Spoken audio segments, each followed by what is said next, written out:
பிரதமர் நரேந்திர மோடி அவர்களுக்கும் அதானி அவர்களுக்கும் இருக்கக்கூடிய அந்த நெருக்கம். அதானி அவர்கள் மீது இதற்கு முன்னரும் குற்றச்சாட்டு வைக்கப்படும். வெளிநாடுகள்ல இருக்கக்கூடிய அந்த தொழில் அதானி தொழில் தொடங்குவதற்கு ஏதுவான பல விஷயங்களை பிரதமர் நரேந்திர மோடி செய்து கொடுத்தார் அப்படின்ற ஒரு குற்றச்சாட்டும் இருக்கு. பிரதமர் மோடியோடைய இந்த கவர்மெண்ட் தான், அவங்களுடைய இன்ஃபுளுயன்ஸ் தான் அதானிக்கு இவ்வளவு தூரத்துக்கு பிசினஸ் கிடைக்கிறதுக்கு காரணமா இருக்கு, அதானியோட குரோத்துக்கு காரணமா இருக்கு அப்படிங்கும் போது, அதே பிரதமர் நரேந்திர மோடியோட கவர்மெண்ட் கிட்ட எந்த நம்பிக்கையில ராகுல் காந்தி போய் அதானியை கைது பண்ணுங்கன்னு கோரிக்கையை முன்வைக்கிறார்? வேற யாருக்கிட்ட முன்வைக்க முடியும்னு நான் கேட்கிறேன். அமெரிக்கா பிஜேபி நீங்க கோர்ட்டுக்கு போங்கன்னு சொல்றாங்க. பாஜக எதிர்பார்க்கக்கூடிய ரொம்ப முக்கியமான விஷயம், எதற்கெடுத்தாலும் நீங்க கோர்ட்டுக்கு போயிடுங்க. கோர்ட்டுக்கு போனா கோர்ட் எப்படியாக, நீதிமன்றங்கள் எப்படியாக தீர்ப்புகள் வழங்கும். நீங்க பாஜக நீதிமன்றத்தை கை காட்டி தப்பிச்சுக்கிறதுக்காக தான் நீதிமன்றத்துக்கு போங்கன்னு வழிகாட்டுறாங்கன்னு சொல்றீங்க. பட் பிஜேபி சைட்ல இருந்து என்ன சொல்றாங்க அப்படின்னா, இந்த எஸ்சிசிபி இருக்காங்க இல்லையா, அந்த நிறுவனத்துக்கிட்ட இருந்து அந்த பவரை வாங்குறதுக்காக ஜூலை 2021 இருந்து பிப்ரவரி 2022 வரைக்கும் சில நிறுவனங்கள் என்ன பண்ணிருக்காங்க, சில மாநிலங்கள் என்ன பண்ணிருக்காங்கன்னா பவர் சேல் அக்ரிமெண்ட் போட்டிருக்காங்க. அந்த மாநிலம் ஒடிசா, ஜம்மு அண்ட் காஷ்மீர், தமிழ்நாடு, சத்தீஸ்கர், ஆந்திர பிரதேசம் இருக்காங்க. எஸ்சிசிஐ அப்படின்றது இன்னைக்கு யாரோட கண்ட்ரோல்ல இருக்கு? எஸ்சிசிஐ இன்னைக்கு ஒன்றிய அரசினுடைய கண்ட்ரோல்ல இருக்கு. இப்ப அடுத்து மாநிலங்கள் இந்த மின்சாரத்தை வாங்குவதை உறுதி செய்ய வேண்டும். எது உறுதி செய்யணும்? எஸ்சிசிஐ உறுதி செய்யணும். அப்பனா இவர் பவர் பர்ச்சேஸ் அக்ரிமெண்ட் போட்டா பவர் சேல் அக்ரிமெண்ட் அப்படின்றது இங்க நடந்தாகும்.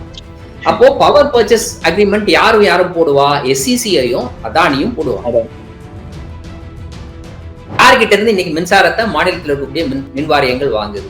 டைரக்டா அதானியிடம் இருந்து வாங்குது, எஸ்சிசிஐடம் இருந்து தான் வாங்குது. எஸ்சிசிஐ யாரு? ஒன்றிய அரசு நிறுவனம். இந்த மின் வாரியங்கள் மிரட்டப்பட்டனவா, இல்ல மின் வாரியங்கள் தாங்களாகவே முன் வாங்கக்கூடிய வகையில ஏற்பாடுகள் ஏதாவது செய்யப்பட்டதா? இங்க இருக்கக்கூடிய அதிகாரிகளுக்கு லஞ்சம் கொடுக்கப்பட்டதா? இங்க இருக்கக்கூடிய அரசியல்வாதிகளுக்கு லஞ்சம் கொடுக்கப்பட்டதா? இதெல்லாம் விசாரிக்க வேண்டியது யாரு? இப்ப ரொம்ப சிம்பிளா இவங்க நாங்க பாஜக ஆட்சியில் இல்லாத மாநிலங்கள்ட்ட வித்துட்டீங்க அப்படின்ட்டு. அப்ப வித்தது யாரு? ஒன்றிய அரசு தானே. பவர் பர்ச்சேஸ் அக்ரிமெண்ட் போட்டாச்சு, பவர் சேல் அக்ரிமெண்ட் எங்களால போட முடியலன்னு எஸ்சிசிஐ சொன்ன உடனே அதானி டைரக்டா களத்துல இறங்கி ஒவ்வொரு மாநிலத்துக்கா போயிருக்காரு. உதாரணத்துக்கு அவங்க காட்டுறது, நேரடியா ஆந்திராவுக்கு போயிருக்காரு. ஆந்திரால போய் 3 சிட்டி உட்கார்ந்துருக்காரு. இந்த 3 சிட்டி யாரோட உட்கார்ந்தாரு? அந்த மாநிலத்துடைய முன்னாள் முதலமைச்சர் ஜெகன்மோகன் ரெட்டியோட உட்கார்ந்தாரா, இல்ல அங்க இருக்கக்கூடிய மின்வாரியத்துறையினுடைய அதிகாரிகளோட உட்கார்ந்தாரா? இந்த கேள்வி எல்லாம் இருக்குல்ல. சப்போஸ் இப்ப சந்திரபாபு நாயுடு ஆட்சி அமைச்சர்ல இருந்தே தொடர்ந்து ஜெகன்மோகன் ரெட்டியை டார்கெட் பண்ணிட்டு தான் இருக்காரு. இப்படி ஒரு வாய்ப்பு 1750 கோடி அவங்களுக்கு போயிருக்கு அப்படின்னு தெரிஞ்சிருக்கும் போது டார்கெட் பண்றதுக்கு சான்சஸ் இன்னும் அதிகம் தான். இந்த மாதிரி சிச்சுவேஷன்ல மோடி எப்படி விஸ்டாண்ட் பண்ண போறாரு சந்திரபாபு நாயுடோட அந்த பிரஷர்? ரொம்ப சிம்பிள். சந்திரபாபு நாயுடுக்கு இப்ப இன்னொரு ஹோல்டு ஒண்ணு கையில கிடைச்சிருச்சு. என்ன ஹோல்டு அப்படின்னு பாத்தீங்கன்னா, ஒன்றியத்திடமிருந்து பேரம் பேசுவதற்காக இன்னொரு ஹோல்டு. ஆக்சுவலா தமிழ்நாடும் இந்த லிஸ்ட்ல இருக்கு. தமிழ்நாடு அதே மாதிரி டிஎம்கே கவர்மெண்ட் வந்ததுக்கு அப்புறம் தான் அந்த பவர் சேல் அக்ரிமெண்ட்லயே என்டர் ஆயிருக்காங்க. ஜூலை 2021 டு பிப்ரவரி 2022 அந்த பீரியட்ல தான் என்டர் ஆயிருக்காங்க. சோ தமிழ்நாடுடைய நிலைமை என்ன ஆகும்னு நினைக்கிறீங்க?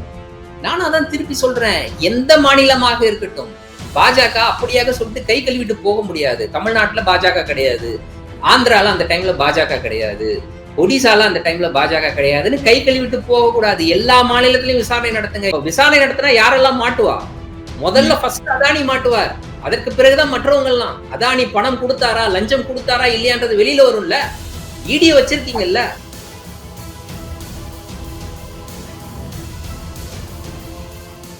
வணக்கம் அண்ட் வெல்கம். கடந்த 2 நாட்களாக இந்திய தொழிலதிபர் அதானி இந்தியால இருக்கக்கூடிய அரசு அதிகாரிகளுக்கு கிட்டத்தட்ட 2000 கோடி ரூபாய் வரைக்கும் லஞ்சம் கொடுத்ததா அமெரிக்க நீதித்துறை குற்றம் சாட்டி அவர் அரெஸ்ட் பண்றதுக்கான கைது வாரண்ட் பிறப்பிச்சிருக்காங்க. சோ இதை பற்றி தான் இன்னைக்கு நம்ம டிஸ்கஸ் பண்ண போறோம். இதை பத்தி நம்ம கூட டிஸ்கஸ் பண்றதுக்காக மூத்த பத்திரிகையாளர் ஹசீப் அவர்கள் இணைஞ்சிருக்காரு. வணக்கம் சார், எப்படி இருக்கீங்க? வணக்கம், நல்லா இருக்கேன். நல்லா இருக்கீங்களா? நல்லா இருக்கேன் சார். சார், இப்போ ராகுல் காந்தி இந்த குற்றச்சாட்டை பேஸ் பண்ணி அதானியை உடனடியாக கைது செய்யணும் அப்படிங்கிற கோரிக்கையை வச்சிருக்காரு. அது நடக்கும்னு எதிர்பார்க்கறீங்களா?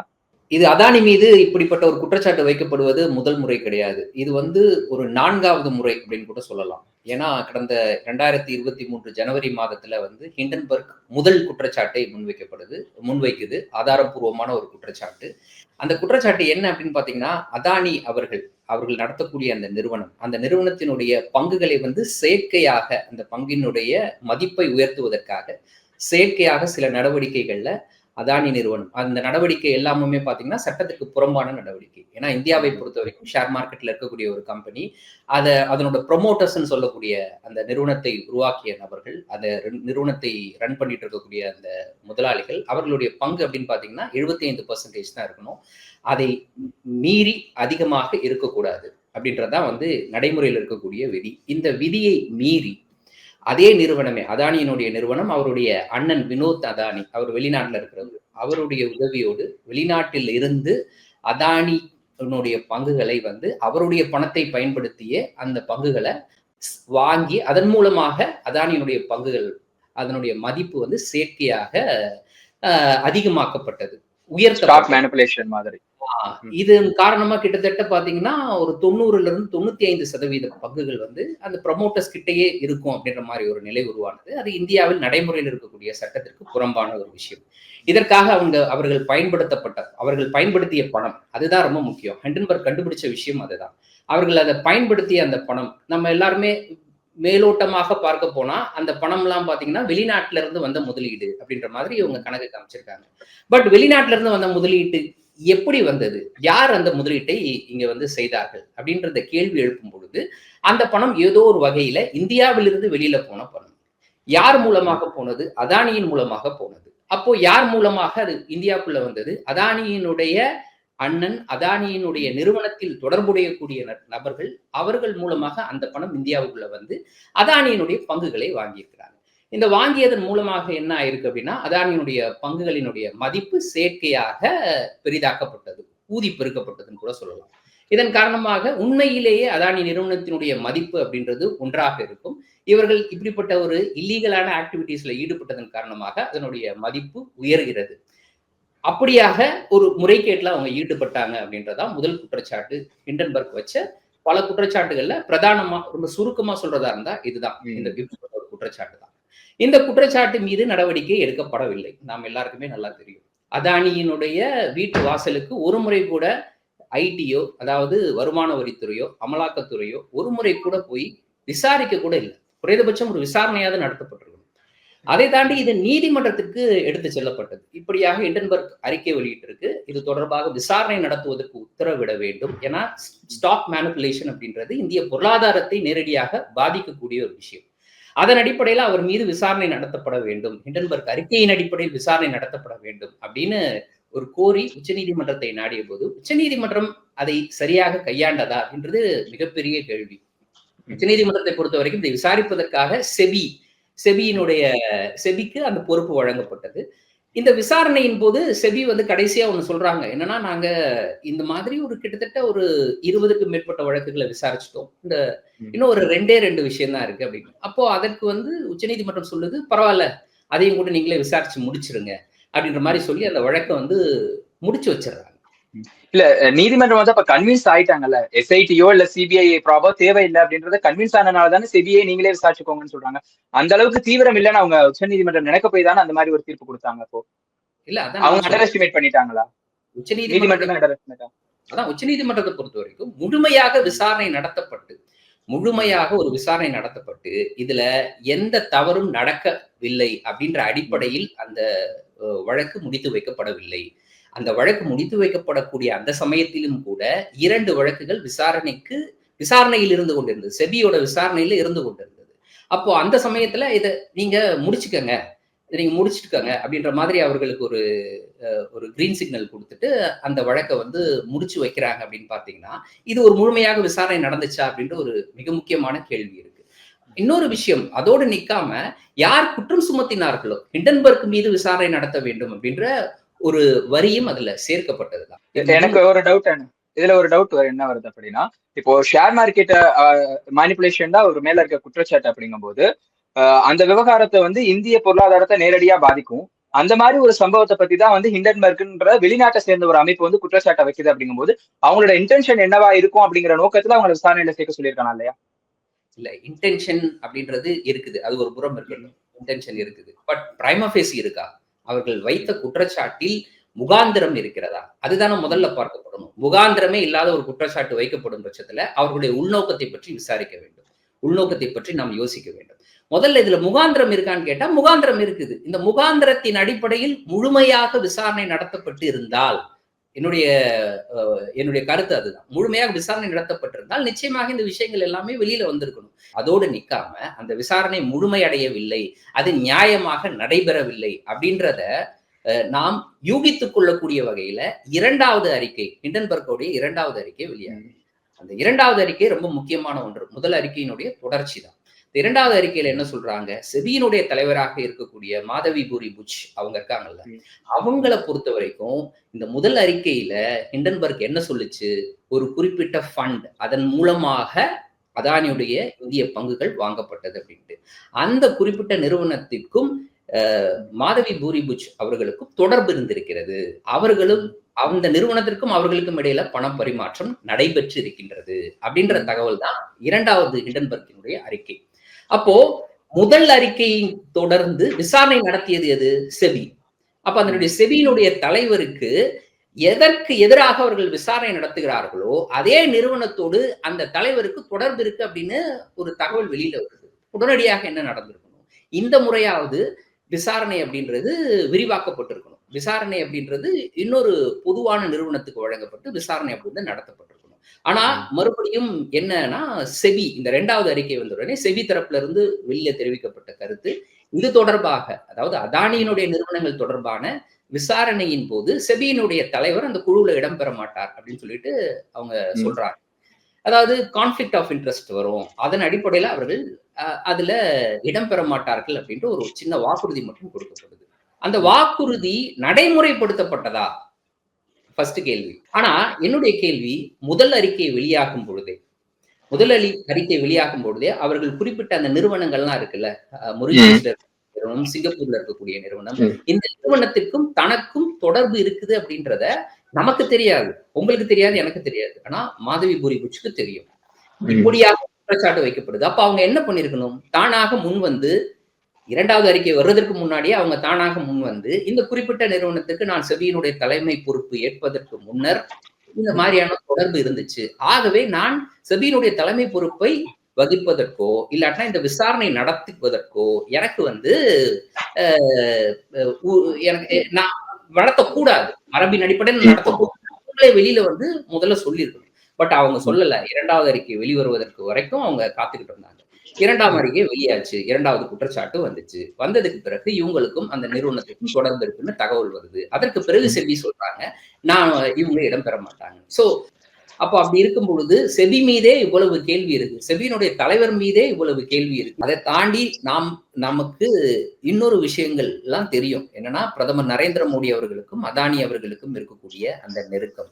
அதானி அவர்கள் மீது இதற்கு முன்னரும் குற்றச்சாட்டு வைக்கப்பட்டிருக்கு. வெளிநாடுகள்ல இருக்கக்கூடிய அந்த தொழில், அதானி வந்து தொழில் தொடங்குவதற்கு ஏதுவான பல விஷயங்களை வந்து பிரதமர் நரேந்திர மோடி செய்து கொடுத்தார் அப்படின்ற ஒரு குற்றச்சாட்டும் இருக்கு. உதாரணத்துக்கு இலங்கையை எடுத்துக்கொள்ளலாம். இலங்கையில வந்து ஒரு அனல் மின் நிலையம் உருவாக்குவது அப்படின்றத பிரதமர் நரேந்திர மோடியினுடைய அழுத்தம் காரணமாகத்தான் வந்து அதானிக்கு அந்த கான்ட்ராக்ட் அப்படின்றது வழங்கப்பட்டது அப்படின்னு சொல்லிட்டு இலங்கையினுடைய மின்வாரியத்தினுடைய ஒரு முக்கிய பொறுப்புல இருந்த நபர் அவரே சொல்றாரு. அதற்கு பிறகு அவர் மாற்றி சொல்றாரு. அதற்கு பிறகு அவர் அந்த பொறுப்புல இருந்தெல்லாம் நீக்கப்படுறாரு, நமக்கு தெரியும். அதே போல ஆஸ்திரேலியால இருக்கக்கூடிய ஒரு நிலக்கரி சுரங்கம், அந்த சுரங்கம் அப்படின்றது இந்தியாவினுடைய அழுத்தம், அதாவது பிரதமர் நரேந்திர மோடியின் அழுத்தம் காரணமாக அதானிக்கு வழங்கப்பட்டதா அப்படின்ற அந்த கேள்வியும் இருக்கு. அதை தாண்டி அந்த நிலக்கரி சுரங்கத்தை அவர் வந்து ரன் பண்றதுக்காக இந்தியாவை சேர்ந்த பொதுத்துறை வங்கி அவருக்கு கடனும் கொடுத்தது அப்படின்றதான் நமக்கு நல்லா தெரியும். ஸோ இப்படியான ஒரு ட்ராக் ரெக்கார்டு இருக்கக்கூடிய ஒரு நபர் 2014 நாடாளுமன்ற தேர்தல் நடைபெறுவதற்கு முன்னர் எப்படியாக இந்தியா முழுவதும் வந்து பிரதமர் நரேந்திர மோடி பயணித்தார், யாருடைய விமானத்தில் பயணித்தார், இந்த கேள்வியெல்லாம் இருக்கு.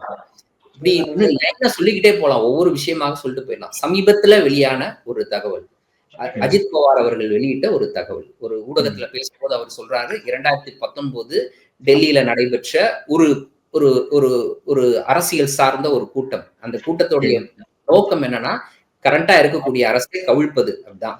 அந்த கூட்டத்துல பாஜகவை சேர்ந்த தலைவர்கள் இருக்கிறாங்க, தேசியவாத காங்கிரஸ் கட்சியை சேர்ந்த தலைவர்கள் இருக்காங்க.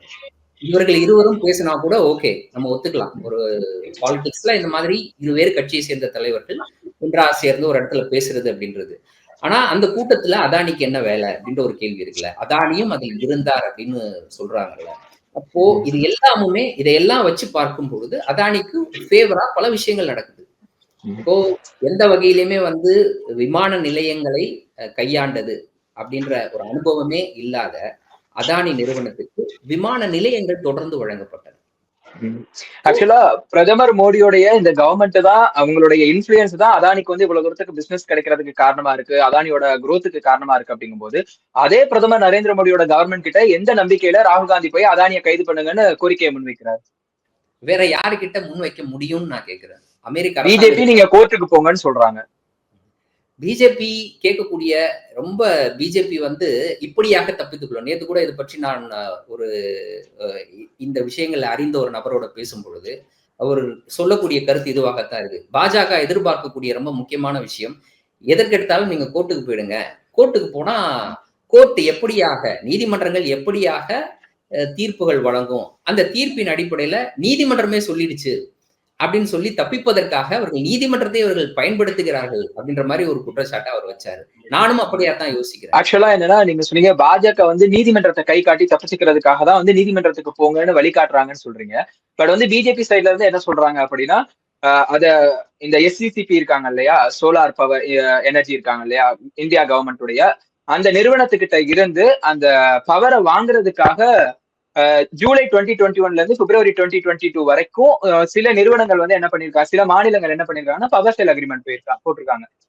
அந்த மாநிலம் ஒடிசா, ஜம்மு அண்ட் காஷ்மீர், தமிழ்நாடு, சத்தீஸ்கர், ஆந்திர பிரதேஷ்லாம் இருக்காங்க. இந்த எந்த மாநிலத்திலயுமே அவங்க அந்த உடன்படிக்கையில கையெழுத்து போட்டப்ப, MOUல கையெழுத்து போட்டப்ப பாஜக ஆட்சியே கிடையாது. அப்படி இருக்கும்போது எதுக்கு நீங்க எங்க பக்கம் வரீங்கன்றதா அவங்களுடைய கேள்வியா இருக்கு. சரி, இன்னைக்கு அமெரிக்க நீதிமன்றத்துல தாக்கல் செய்திருக்கக்கூடிய அந்த வழக்குல அவர்கள் ரொம்ப தெளிவா ஒரு விஷயத்த குறிப்பிடுறாங்க. முதல்ல இப்படியாக அதானிக்கு இந்த கான்ட்ராக்ட், அதாவது solar energy corporation of India அப்படின்ற அந்த அமைப்பு இந்த கான்ட்ராக்டை அதானிக்கு கொடுப்பதற்காக இந்தியாவில் இருக்கக்கூடிய அரசு அதிகாரிகளுக்கு பணம் கொடுக்கப்பட்டிருக்கிறது, லஞ்சம் கொடுக்கப்பட்டிருக்கிறது. இதுதான் குற்றச்சாட்டு. இந்த லஞ்சத்திற்கு தேவையான பணம், அதாவது இந்த ப்ராஜெக்டை செய்வதற்காக பணத்தை எங்க அவர் திரட்டி இருக்கிறார்னா அமெரிக்கால திரட்டி இருக்கிறார். அதுதான் அவர் மேல வைக்கக்கூடிய குற்றச்சாட்டு. அமெரிக்காவில் திரட்டப்பட்ட பணம், அமெரிக்காவினுடைய சிட்டிசன்ஸ், அந்த குடிமக்களிடமிருந்து திரட்டப்பட்ட பணம், பல்வேறு வகையில இண்டிவிஜுவல்ஸும் கொடுத்திருக்காங்க, நிறுவனங்கள் கொடுத்திருக்காங்க, அங்க இருக்கக்கூடிய ஸ்டாக் எக்ஸ்சேஞ்ச் மூலமாக இவங்க செக்யூரிட்டியை வித்து அதன் மூலமாக பணம் வாங்கியிருக்கிறாங்க. இதெல்லாம் நடந்திருக்கு. பட் அமெரிக்காவில் இருந்து திரட்டப்பட்ட பணம், அந்த பணம் இன்னொரு நாட்டுல முதலீடு செய்யும் பொழுது, இன்னொரு நாட்டுல தொழில் தொடங்கும் பொழுது அந்த தொழில் ஃபேரா நடக்கணும். அதுல இந்த பணத்தை பயன்படுத்தி இவர்கள் இல்லீகலாக அந்த தொழிலை நடத்துவதற்கு அந்த பணம் பயன்படுத்தப்படக்கூடாது. அப்படி பயன்படுத்தப்பட்டால் அந்த நபர் மீது நடவடிக்கை எடுக்கக்கூடிய சட்டம் அப்படின்றது அமெரிக்கால நடைமுறையில் இருக்கு. அப்போ அதன் அடிப்படையில் தான் இன்னைக்கு அமெரிக்கா அதானி மீது குற்றச்சாட்டுது. அந்த குற்றச்சாட்டுல என்ன சொல்றாங்க அப்படின்னா, இந்த பணத்தை கொண்டு SCCI இல்ல, அதாவது solar energy corporation of India, அந்த நிறுவனத்துக்கு அந்த கான்ட்ராக்ட், அதாவது சூரிய ஒளி மூலம் தயாரிக்கக்கூடிய மின்சாரத்தை இந்தியாவில் இருக்கக்கூடிய பல்வேறு மாநிலங்களுக்கு வழங்கக்கூடிய அந்த கான்ட்ராக்டை இவர் வாங்குறாரு. இதை வாங்கும் பொழுது நடந்தது, அதாவது அந்த கான்ட்ராக்டை பெறுவதற்கே ஒரு மிகப்பெரிய தொகை லஞ்சமாக கொடுக்கப்பட்டது. அப்போ அந்த தொகை யாருக்கு கொடுக்கப்பட்டது? SCCI அப்படின்றது இன்னைக்கு யாரோட கண்ட்ரோல்ல இருக்குது? SCCI இன்னைக்கு ஒன்றிய அரசினுடைய கண்ட்ரோல்ல இருக்கு. அதற்கு பிறகு SCCI இந்த கான்ட்ராக்டை அவர்கிட்ட கொடுத்துடுறாங்க. அப்புறம் கான்ட்ராக்டை கொடுத்துட்டா இப்ப அடுத்து மாநிலங்கள் இந்த மின்சாரத்தை வாங்குவதை உறுதி செய்ய வேண்டும். எது உறுதி செய்யணும்? SCCI உறுதி செய்யணும். அப்பனா இவர் பவர் பர்ச்சேஸ் அக்ரிமெண்ட் போட்டா பவர் சேல் அக்ரிமெண்ட் அப்படின்றது இங்க நடந்தாகணும். அப்போ பவர் பர்ச்சேஸ் அக்ரிமெண்ட் யாரும் போடுவா? SCCIயும் அதானியும் போடுவாங்க. அதானியிடமிருந்து பவரை வாங்கக்கூடிய அந்த அக்ரிமெண்ட்டை SCCI அதானியோடு போடும். பவர் சேல்ஸ் அக்ரிமெண்ட் அப்படின்றது யாரோட போடணும்? SCCI மற்ற மாநிலங்கள் இருக்கக்கூடிய மின்வாரியங்களோடு போட வேண்டிய அந்த அக்ரிமெண்ட். மாநிலத்தில் இருக்கக்கூடிய மின்சார வாரியங்கள்ட்ட யாரெல்லாம் பேச முடியும்? வாய்ப்பு இருக்கு. யார்கிட்ட இருந்து இன்னைக்கு மின்சாரத்தை மாநிலத்தில் இருக்கக்கூடிய மின்வாரியங்கள் வாங்குது? டைரக்டா அதானியிடம் இருந்து வாங்கல, SCCI இருந்து தான் வாங்குது. SCCI யாரு? ஒன்றிய அரசு நிறுவனம். இப்போ ஒன்றிய அரசு நிறுவனம் மாநிலத்தினுடைய மின்வாரியங்களுக்கு மின்சாரத்தை விற்கின்றது அப்படின்னா அதை வாங்குவதற்கு எந்த வகையில் மின்வாரியங்கள் மிரட்டப்பட்டன? இந்த கேள்வி இருக்கு. இந்த மின்வாரியங்கள் மிரட்டப்பட்டனவா, இல்ல மின்வாரியங்கள் தாங்களாகவே முன் வந்து வாங்கக்கூடிய வகையில ஏற்பாடுகள் ஏதாவது செய்யப்பட்டதா, இங்க இருக்கக்கூடிய அதிகாரிகளுக்கு லஞ்சம் கொடுக்கப்பட்டதா, இங்க இருக்கக்கூடிய அரசியல்வாதிகளுக்கு லஞ்சம் கொடுக்கப்பட்டதா, இதெல்லாம் விசாரிக்க வேண்டியது யாரு? இப்ப ரொம்ப சிம்பிளா இவங்க வந்து நாங்க பாஜக ஆட்சியில் இல்லாத மாநிலங்கள்ட்ட வித்துட்டீங்க அப்படின்ட்டு. அப்ப வித்தது யாரு? ஒன்றிய அரசு தானே. அப்ப நீங்க தானே வித்தீங்க. அப்போ நீங்க தானே இந்த கான்ட்ராக்ட் போட்டீங்க. பவர் சேல் அக்ரீமெண்ட் போட்டீங்க. இந்த பவர் சேல் அக்ரீமெண்ட் எப்படியாக போடப்பட்டது? அப்படின்றதற்கான பதிலும் கூட அமெரிக்கா அமெரிக்க அரசு தாக்கல் செய்திருக்கக்கூடிய அந்த குற்றச்சாட்டு தொடர்பான ஆவணத்துல இருக்குது. அவங்க என்ன சொல்றாங்க? பவர் பர்ச்சேஸ் அக்ரீமெண்ட் போட்டாச்சு. பவர் சேல் அக்ரீமெண்ட் எங்களால போட முடியலன்னு எஸ்இசிஐ சொன்ன உடனே அதானி டைரக்டா களத்துல இறங்கி ஒவ்வொரு மாநிலத்துக்கா போயிருக்காரு. உதாரணத்துக்கு அவங்க காட்டுறது நேரடியா ஆந்திராவுக்கு போயிருக்காரு. ஆந்திரால போய் 3 சிட்டிங் உட்கார்ந்திருக்காரு. இந்த 3 சிட்டிங் யாரோட உட்கார்ந்தார்? அந்த மாநிலத்துடைய முன்னாள் முதலமைச்சர் ஜெகன்மோகன் ரெட்டியோட உட்கார்ந்தாரா? இல்ல அங்க இருக்கக்கூடிய மின்வாரியத்துறையினுடைய அதிகாரிகளோட உட்கார்ந்தாரா? இந்த கேள்வி எல்லாம் இருக்குல்ல. எப்படியாக இதை சாதிக்க முடிந்தது? 1750 கோடி ரூபாய் தருவதாக ஒப்புதல் கொடுக்கப்பட்டிருக்கிறது. எதற்கு? 7 ஜிகாவாட் மின்சாரத்தை யாரிடமிருந்து வாங்குவதற்கு? எஸ்சிசிஐடமிருந்து வாங்குவதற்கு, அதானியிடம் இருந்து இல்ல. நல்லா புரிஞ்சுக்கணும். 7 கிகாவாட் மின்சாரத்தை ஆந்திர அரசு வாங்குவதற்காக, ஆந்திர மின்வாரியம் வாங்குவதற்காக இப்படியாக ஒரு பணம் பேரம் பேசப்பட்டிருக்கிறது. 1750 கோடி ரூபாய். அதே போல நீங்க சொல்ற எடுத்துக்கங்க, தமிழ்நாடு எடுத்துக்கங்க, ஜம்மு காஷ்மீர் எடுத்துக்கங்க, ஒடிசாவை எடுத்துக்கங்க, சத்தீஸ்கர் எடுத்துக்கங்க. இந்தந்த மாநிலங்களும் வாங்குவதற்கு ஒப்பந்தம் போட்டிருக்கு. அப்ப இந்த ஒப்பந்தம் எப்படி சாத்தியமாச்சுன்றத விசாரிக்க வேண்டியது நீங்களா? இல்ல எங்களுக்கு தெரியாது, நாங்கள் ஆளக்கூடிய மாநிலம் கிடையாது, நாங்கள் ஆளக்கூடிய மாநிலங்கள்ல இது நடக்கல அப்படின்னு சொல்லிட்டு கையை கழுவிட்டு போறது சரியா? அப்ப ஏன் விசாரணை நடத்த நீங்க தயங்குறீங்க? இப்ப விசாரணை நடத்தினா யாரெல்லாம் மாட்டுவா? முதல்ல ஃபர்ஸ்ட் அதானி மாட்டுவார். அதற்கு பிறகுதான் மற்றவங்க எல்லாம். அதானி பணம் கொடுத்தாரா, லஞ்சம் கொடுத்தாரா இல்லையான்றது வெளியில வரும்ல. இடிய வச்சிருக்கீங்கல்ல. ஆக்சுவலா இதுல வந்து இப்போ வந்து ஆந்திரால வந்து கவர்மெண்ட் மாறியாச்சு. இப்போ வந்து சந்திரபாபு நாயுடு இருக்காரு. சந்திரபாபு நாயுடுடைய ஆதரவால தான் வந்து மோடியுடைய அரசே வந்து இங்க மத்தியில வந்து ஆட்சி அமைச்சிட்டு இருக்காங்க, கண்டினியூ பண்ணிட்டு இருக்காங்க. சப்போஸ் இப்ப சந்திரபாபு நாயுடு வந்து ஆட்சி அமைச்சர்ல இருந்தே தொடர்ந்து ஜெகன்மோகன் ரெட்டியை டார்கெட் பண்ணிட்டு தான் இருக்காரு. இப்படி ஒரு வாய்ப்பு 1750 கோடி அவங்களுக்கு போயிருக்கு அப்படின்னு தெரிஞ்சிருக்கும் போது டார்கெட் பண்றதுக்கு சான்சஸ் இன்னும் அதிகம் தான். இந்த மாதிரி சிச்சுவேஷன்ல மோடி எப்படி விஸ்டாண்ட் பண்ண போறாரு சந்திரபாபு நாயுடோட அந்த பிரஷர்? ரொம்ப சிம்பிள். சந்திரபாபு நாயுடுக்கு வந்து இப்ப இன்னொரு ஹோல்டு ஒண்ணு கையில கிடைச்சிருச்சு. என்ன ஹோல்டு அப்படின்னு பாத்தீங்கன்னா, ஒன்றியத்திடமிருந்து பேரம் பேசுவதற்காக இன்னொரு ஹோல்டு. இப்போ எங்க மாநிலத்துல சில அதிகாரிகளுக்கு லஞ்சம் கொடுக்கப்பட்டிருக்கிறது, அதன் அடிப்படையில நீங்க வந்து மின்சாரத்தை நீங்க வித்திருக்கிறீங்க அப்படின்ற பட்சத்துல நான் விசாரணை தனியாக உத்தரவிட்டேன்னா, இப்ப டிவிஎஸ்சி விசாரணை போடுறாங்கன்னு வச்சுக்கோங்க மாநிலத்துல, அவங்க ஒரு நெருக்கடி கொடுத்தாங்கன்னா அது யாரை பாதிக்கும்? நேரடியாக அதானியை பாதிக்கும்.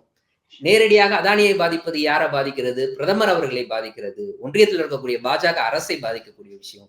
அப்போ நான் இன்னைக்கு சந்திரபாபு நாயுடு தைரியமா வந்து ஜெகன்மோகன் ரெட்டி மேல நடவடிக்கை எடுப்பாரா? வாய்ப்பு இருக்கா? ஒருவேளை அவர் எடுத்தா அது யாரை பாதிக்க போகுது? இன்னைக்கு ஜெகன்மோகன் ரெட்டியை மட்டும் பாதிக்காது. அவர் பாதிக்க போறது அப்படின்றது இன்னைக்கு அதானி அவர்களை பாதிக்கும். ஆகவே இன்னைக்கு மாநில அரசு தனியாக எந்த விசாரணையும் நடத்த போறது கிடையாது. அதே போல சந்திரபாபு நாயுடு எதுவும் பண்ண மாட்டாருன்றீங்களா? அவர் எதுவும் பண்ண முடியாதான். பண்ணாருன்னா அவர் ஆதரவு கொடுக்கக்கூடிய அரசுக்கு எதிராக அவர் செய்யறாரு அப்படின்னு அர்த்தம். அப்ப என்ன பண்ணலாம்? இந்த அரசுக்கு கொடுக்கக்கூடிய ஆதரவை திரும்ப பெற்றுவிட்டு, இப்படியாக ஒரு முகாந்திரம் இருக்கு, இந்த அரசு இப்படியாகலாம் செயல்படுது, ஆகவே நான் கொடுத்திருக்கக்கூடிய ஆதரவை திரும்ப பெறேன், யாரா இருந்தாலும் தண்டனை அப்படின்றது நிச்சயம். மக்களினுடைய வரி பணத்தை இல்லாட்டா மக்களை ஏமாற்றக்கூடிய ஒரு நபர்கள், அவர்கள் வந்து யாராக இருந்தாலும் அவர்களை நான் தண்டிப்பேன் அப்படின்ற மாதிரி இறங்கி அவர் வேலை செஞ்சாருன்னா ஆதரவை வாபஸ் வாங்கிட்டு நீங்க வந்து மாநிலத்தில் இருக்கக்கூடிய லஞ்ச ஒழிப்புத்துறை இருக்குல்ல, அதை வச்சு விசாரணை நடத்துங்க. எப்படி எந்த சந்தர்ப்பத்துல நீங்க இந்த எஸ்இசிஏவோட பவர் சேல்ஸ் அக்ரிமெண்ட் அப்படின்றத நீங்க போட்டீங்க அப்படின்றத விசாரணை நடத்தலாம்ல. அவர்கிட்ட தான் அதிகாரம் இருக்குல்ல. அவரும் செய்ய போறது கிடையாது, ஒன்றியமும் செய்ய போறது கிடையாது. ஆக்சுவலா தமிழ்நாடும் வந்து இந்த லிஸ்ட்ல இருக்கு. தமிழ்நாடு அதே மாதிரி டிஎம்கே கவர்மெண்ட் வந்ததுக்கு அப்புறம் தான் அந்த பவர் சேல் அக்ரிமெண்ட்குள்ளே வந்து என்டர் ஆயிருக்காங்க. ஜூலை 2021 டு பிப்ரவரி 2022 அந்த பீரியட்குள்ள தான் என்டர் ஆயிருக்காங்க. சோ தமிழ்நாடுடைய நிலைமை வந்து என்ன ஆகும்னு நினைக்கிறீங்க? நானும் அதான் திருப்பி சொல்றேன், எந்த மாநிலமாக இருக்கட்டும், இப்ப பாஜக அப்படியாக சொல்லிட்டு கை கழுவிட்டு போக முடியாது. தமிழ்நாட்டுல பாஜக கிடையாது, ஆந்திரால அந்த டைம்ல பாஜக கிடையாது, ஒடிசால அந்த டைம்ல பாஜக கிடையாதுன்னு கை கழுவிட்டு போக கூடாது. எல்லா மாநிலத்திலையும் விசாரணை நடத்துங்க. யாராக இருந்தாலும் நீங்க வந்து விசாரணை நடத்துங்க. யார் தப்பு செஞ்சாலும் அவர்கள் மீது நீங்க நடவடிக்கை எடுங்க அப்படின்றதான் நம்ம எல்லாருடைய கோரிக்கையாக இருக்க வேண்டும். அப்படியாகத்தான் முன்வைக்கணும். தமிழ்நாடு மட்டும் அதற்கு விதிவிலக்கெல்லாம் கிடையாது. பட் தமிழ்நாடு தரப்புல இருந்து மின்சாரத்துறை அமைச்சர் வந்து நேத்து ஒரு தகவலை சொல்லியிருக்கிறாரு. இது திமுக ஆட்சி காலத்துல இப்படியாக ஒரு ஒப்பந்தம் போடப்படவில்லை. யாரு தனிப்பட்ட முறையில, நான் சொல்றது அதானி நிறுவனத்தோடு தனிப்பட்ட முறையில போடப்படவில்லை அப்படின்ற ஒரு தகவலை சொல்லியிருக்கிறாரு. சரி, எஸ்சிசியோட போட்டீங்களா? எவ்வளவு மின்சாரம் வாங்குனீங்க? எப்படியாக அந்த பேரம் நடந்தது? அப்போ அந்த நேரத்துல யார் அதிகாரிகளாக இருந்தா? அவங்களுக்கு அதானி ஏதாவது தரேன்னு சொன்னாரா? பணம் வாங்கி இருக்கிறதுக்கு வாய்ப்பு இருக்கா? விசாரணை நடத்துங்க.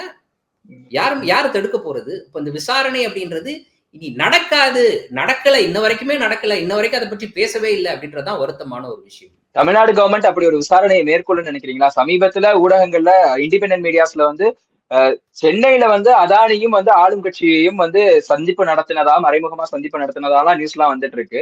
சோ தமிழ்நாடு கவர்மெண்ட் அதுல இறங்கும்னு நினைக்கிறீங்களா? தமிழ்நாடு கவர்மெண்ட் ஏற்கனவே விசாரிக்க வேண்டிய ஒண்ணு பெண்டிங்ல இருக்குது. தமிழ்நாடு கவர்மெண்ட்டுக்கு அதிக விலையில நிலக்கரியை வித்திருக்காங்க. யார் பீரியட்ல? அதிமுக பீரியட்ல அதிக விலையில இதே அதானி தான் வந்து நிலக்கரியை விற்றிருக்கிறார் அப்படின்ற ஒரு குற்றச்சாட்டு இருக்கு. அந்த விசாரணை என்னாச்சுன்ற கேள்வியும் இருக்குது. இப்போ அதையும் வேகமாக விசாரணை நடத்தணும். இது தொடர்பாகவும் விசாரணை நடத்த வேண்டும். நடத்துமா நடத்தாதா அப்படின்றது யூகம். இப்ப எல்லாரும் கேட்க வேண்டியது நடத்த வேண்டும். ஒன்றிய அரசு நடத்தலன்னா நீங்க நடத்துங்க.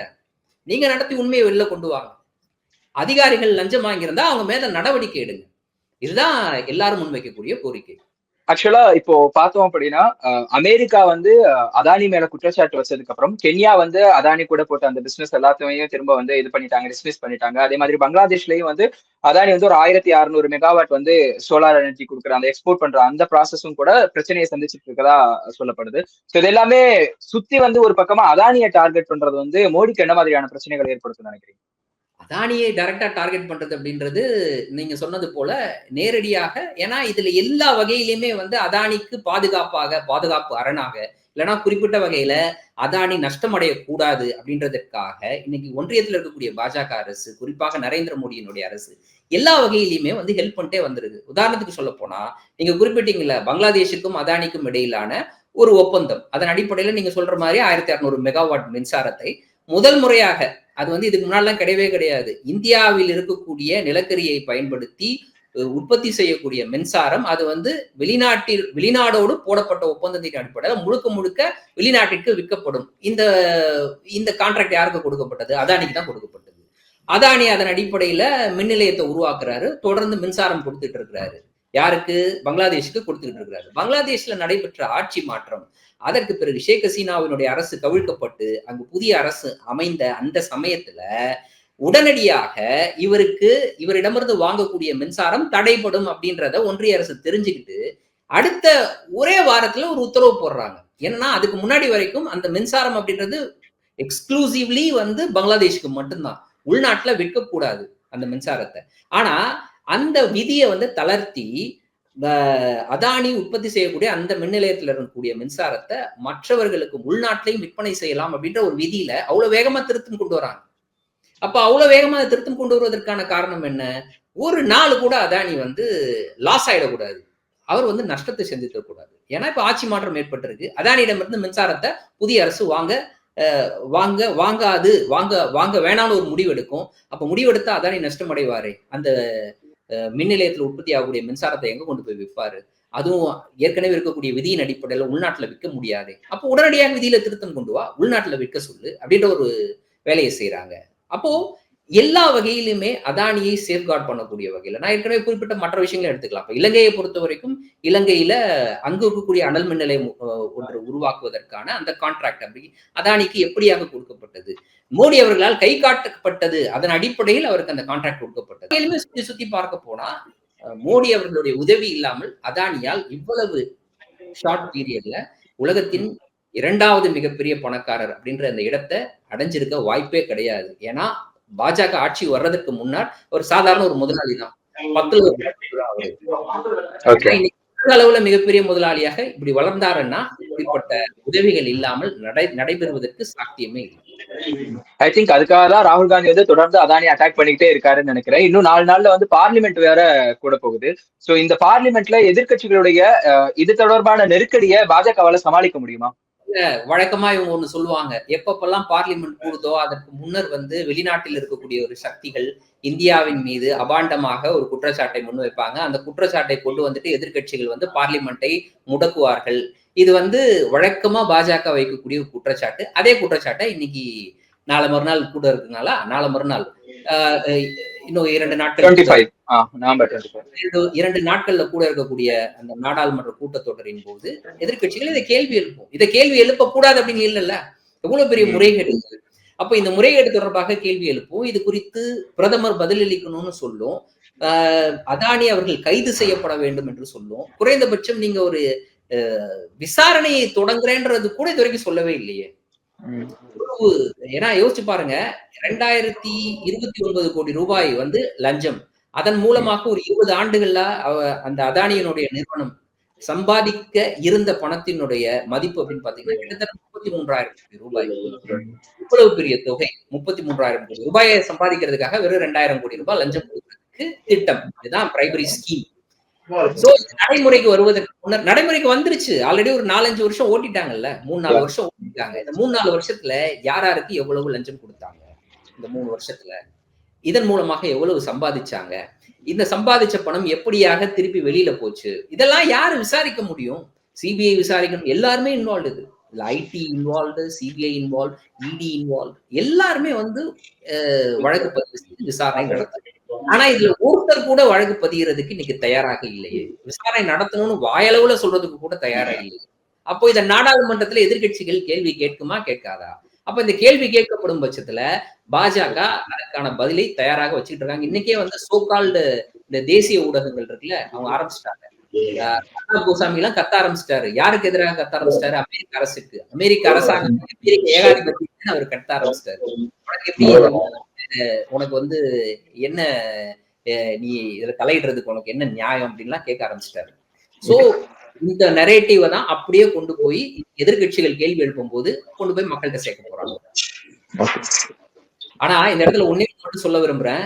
இன்னைக்கு நாம் மின்சார கட்டணம் அப்படின்றது ஒண்ணு கொடுத்துருக்கோம். இந்த மின்சார